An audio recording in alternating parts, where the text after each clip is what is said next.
All right, what's going on, guys? It's Mondo here, and today I'm going to try to make this quick. So we're going over both the Eastern and Western Conference, Emirates Cup tournament little thing.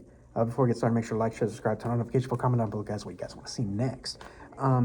So yeah, we're going to start off with the Miami Heat and the Orlando Magic. They were one of the matchups 2 days ago. Miami lost to Orlando 108 to 117. Let me pull up the box score. I didn't even look at the box score. Norman Powell, of course, being the main scorer on that team. Bam also had a great game. Norman Powell had 21. Bam had 19. Who was it? Davion Mitchell played absolutely great as the primary facilitator. 9 assists that night with 11 points. Tyler Harrow had a very efficient, not very efficient, but from the free throw line, he shot 6 for 7. He had 20 points that night with also 7 boards.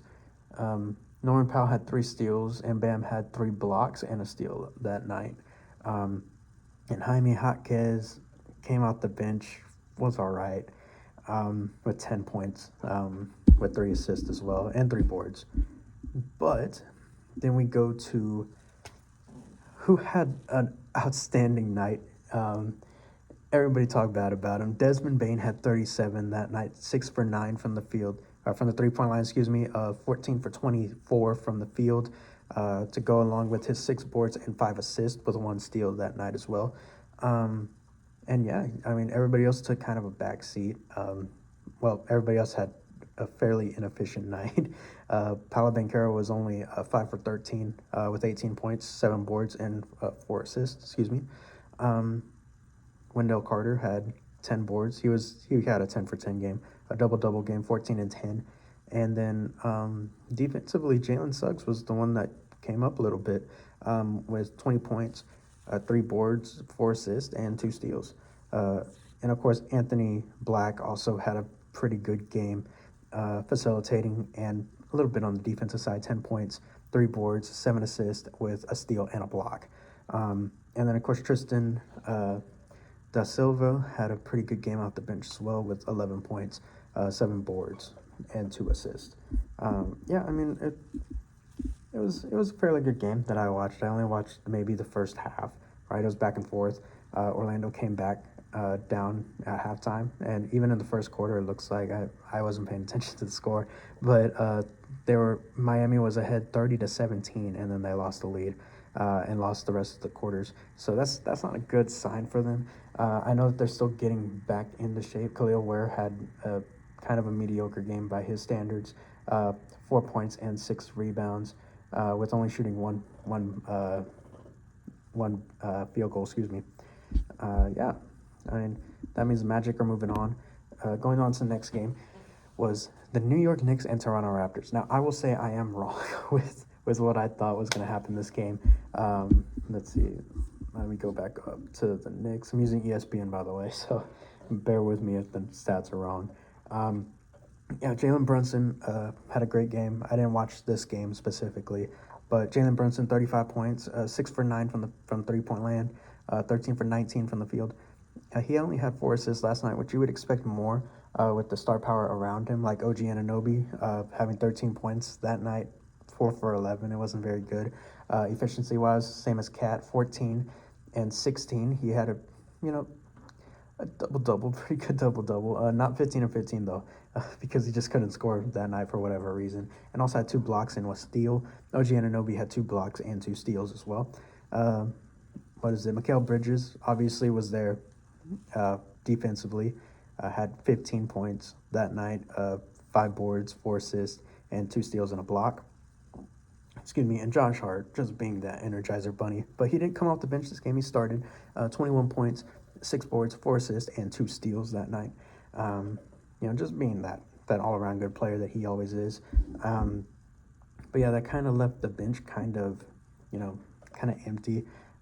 Jordan Clarkson obviously plays great off the bench, 12 points, 3 rebounds, and didn't do really much on the defensive stats-wise, but he was playing pretty good defense throughout the entire game for his 26 minutes at least. Mitchell Robinson, being Mitchell Robinson, they kind of hack-a-shacked him a little bit with only 2 free throw attempts, or making 2 free throws, hadn't shot 8 of them. Didn't do much else scoring-wise. And then 5 boards, 4 assists. He had a steal and a block as well that night. Yeah. Then it was their young guns. They played a very short bench that night. I don't know why Mike Brown would do that with this kind of a team, which I kind of get. You need to shorten your rotation in these kind of events and stuff, but I don't know why they would do that. Then Brandon Ingram had a great night, 31 points, 6 boards, 6 assists, 2 steals that night. Scotty Barnes was, I'm not going to say useless that night. He was great defensively, but couldn't do anything on the offensive side, really. 13 points, which is low for him. 6 for 18 from the field. Had 5 boards, 4 assists, and 2 steals a few nights ago. Jakob Poeltl, I almost said Jakob Poeltl. Jakob Poeltl had 10 points and 9 boards, just shy of a double-double. And, of course, 3 assists and 2 steals. I was surprised he didn't get a block against this short New York Knicks team. But they did play 2 bigs for a little bit, so I kind of understand that. And then Jamal Sheed, which I didn't think would have a great game in the starting spot, but he did. 18 points and 8 assists with 3 rebounds and a block. And a steal. Sorry, excuse me. He had a pretty good game for himself. And then off the bench, they didn't really get much help off the bench, sadly. Grady Dick only played 8 minutes, excuse me. They gave a lot of minutes to Colin Murray-Boyles, which I get giving him more minutes, but he didn't really produce too awful much in those 22 minutes, even though he did get 4 offensive boards, which I was shocked about. But he had 6 points, 5 boards, 3 assists, and 1 block that night. Grady Dick only had, what is it? In 8 minutes, he didn't really do anything. He had 1 rebound. That's all he had. But Jacoby Walter had a pretty good game with 13 points and 1 board, shooting 5 for 8 from the field that night. Knicks played well that game. Were able to hold off any sort of comeback, 117 to 101. So that means your Eastern Conference side is going to be the Magic versus the New York Knicks. And now we got to talk about these games. These were last night, the quarterfinal matchups, which are the San Antonio Spurs and the Los Angeles Lakers. San Antonio Spurs won this game, surprisingly, to my amazement. Stephon Castle stepped up big, 30 points last night, 10 rebounds, and 6 assists. Didn't do too much stat-wise on the defensive side, but Devin Vassell also playing pretty well defensively, having 3 steals and a block last night to go along with his 8 points. De'Aaron Fox, I was one of those who wanted to trade him, but you might want to keep him a little bit. 20 points last night, 4 boards, and 3 assists with 2 steals as well. Harrison Barnes still playing outstanding for being a pretty decent bench / starter player. 16 points and 3 boards and also a steal. Then who else had a good game? I think Dylan Harper had a good game too. Yeah, Dylan Harper, 50% from the field, 0 for 1 from 3. He didn't shoot any threes last night, really. 13 points with 3 boards, 3 assists, and a steal. I like him to develop a bit more on the defensive side, but they also had Julian Champagny coming off the bench as long as Keldon Johnson, 16 and 17 respectively. Julian had 7 boards, and Keldon Johnson also had 8. So they did have a lot of rebounds. I think they out-rebounded this team pretty handily. 50 boards for the Spurs and 43, all without Victor, by the way, so that's outstanding. And that's to shine over LeBron James's 19, 15, and 8. But yeah, I mean, it kind of was one of those things where LeBron kind of pulled too much, right? He was trying to show too much, I think, with all the other options on the court, right? He's kind of becoming a black hole on the offensive side, which he has shined a little bit over the last few years, which you started to see the decline slowly. Even with his 3 blocks, I mean, he didn't play the greatest defense, in the world, which I was kind of upset about going into this year that would happen. But yeah, Luka Doncic had an amazing game, 35 points, 5 boards, 8 assists, and even a steal.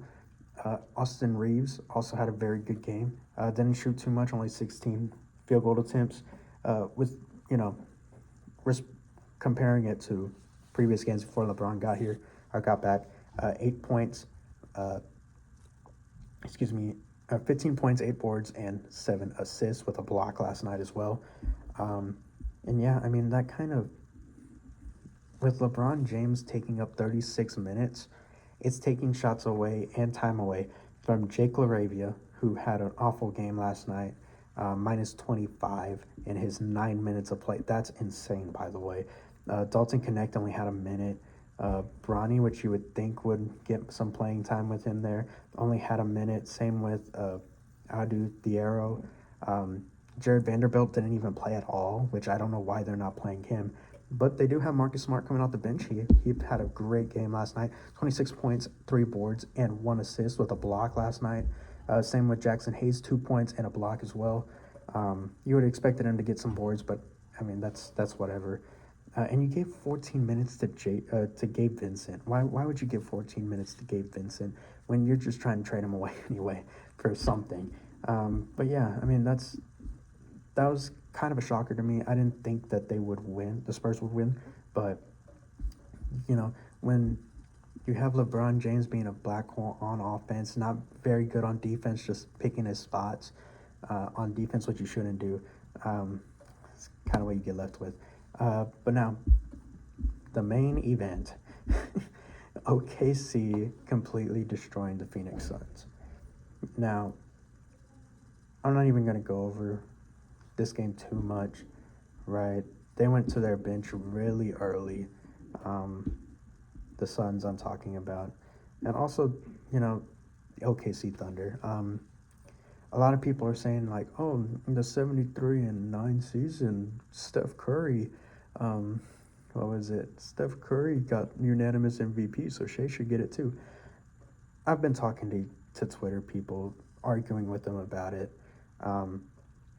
Shea should not be the MVP because Steph that season, his on-offs were insane. When he was on the court, they blew people out of the water. When he went to the bench, yeah, they were gaining points, but it wasn't astronomical. But with OKC, without Shai Gilgeous-Alexander, they can still beat any team in the league, right? There was a Scap Attack, I think, said they could probably win around 50 games. I think they can win 55-plus games without Shai Gilgeous-Alexander. You look at the numbers, even Cason Wallace only had 19 minutes last night. He still had 9 points, right? They were 60, 55, 90. 60% from the field, 55% from three, and 90% from the free throw line, 92 actually, and 59% from the field. But multiple players, all their players scored at least one basket. AJ Mitchell, who has had great games, only played 19 minutes, had 9 points last night and 4 assists. I mean, they even played this guy named Brandon Carlson. I have never heard of that man in his life. He was 100% from the field, and his only three-point shot he had 11 points last night in 12 minutes of play. You're telling me they're able to pull away with their bench that much without Shai on the court? He only played 27 minutes last night, had 28 points, 8 assists, 2 steals, and a block. Chet Holmgren, which will probably win Defensive Player of the Year because Victor Wembanyama is injured, sadly, and probably won't reach that threshold, 24 points last night. As the second option, having 24 points. 8 boards, 2 assists, 3 blocks. Was 4 for 4 from the three-point range, for crying out loud, right? And J-Dub was back in the lineup, 15 points. Right, he was probably the most inefficient from the three-point land. 1 for 3, was still 5 for 8 from the field. 5 boards, 5 assists, 1 steal. Cason Wallace had 4 steals last night. And this team is unfair. right? This person tried to argue. He's a Shea fan, right? He was trying to say that there's no stats that show that this team can win 50 plus games, 55 plus games. You saw it when Shea was out. They were blowing people out of the park. Utah Jazz, which ain't a, everybody says they're a laughing stock. They're not really a laughing stock team. They started blowing them out with their bench. They were missing most of their starters, and they were blowing them out. So, I don't think Shea should get MVP. He's going to be up there because, you know, they're not going to give it to Nikola Jokic. But this team is unfair, right? They were missing, 2 starters last night? They're missing Alex Caruso. Oh, no, Alex Caruso did play. He only played 13 minutes. Their best players aren't playing that much. And they're blowing teams out, like the Phoenix Suns, who are a competitive team, 89 to 138. You tell me if Shea should get MVP. He only played 27 minutes. Just like with his clutch time points, it's unfair. It's unfair, which that's why I think they're going to win again this year. But Shea should not get the MVP, only because of that. I didn't think Steph should have got the MVP, but his stats proved that he should have. Shea, on the other hand, does not deserve it this year. Not saying he's not a great player. I think he's one of the best players in the league. But he is not the MVP this year because of how good all around the team is. That 73-9 team for Golden State is not, or was not, I should say, this stacked, was not as good with their star player as they were off. You can make an argument with looking at the numbers, looking at with your eyes, that OKC is better without SGA. I'm looking at the games in front of me right now. SGA might be actually holding them back. Just looking at it. So there needs to be something, right, going on with the MVP. I don't think Shea should get it, but who knows? I'll do my case for whoever during probably the All-Star break. When all the stats and stuff get finalized, people start, really looking at it. But yeah, I think OKC is going to win it all, sadly. I was hoping the Suns would win. I don't think the Spurs without Victor will beat this team, so who knows? But yeah, so tonight, it's a 4-game slate tonight. LA at Houston. I think Houston should dominate that game. Boston versus Milwaukee. I think Boston should win only because Giannis is out, and they're trying to trade him. So, I mean, that's going to be an insane trade deadline little thing. Or even in 4 days, it's going to be a crazy day. Portland is going to the Pelicans. That's going to be a toss-up. I think Portland should win, but that's going to be a tight game. And then Denver should destroy Sacramento. I mean, that should be common sense. Even the betting odds, which I don't like looking at, show that Denver should be winning by over 11 points. So I mean, that's what I'm looking at. But yeah, guys, y'all tell me y'all's thoughts in the comment section below. If y'all want me to change it up, sorry. I'll try to do more editing and stuff. But yeah, make sure to like, share, subscribe, turn on notifications, comment out what guys, what you guys want to see next, and see you guys later. Peace out.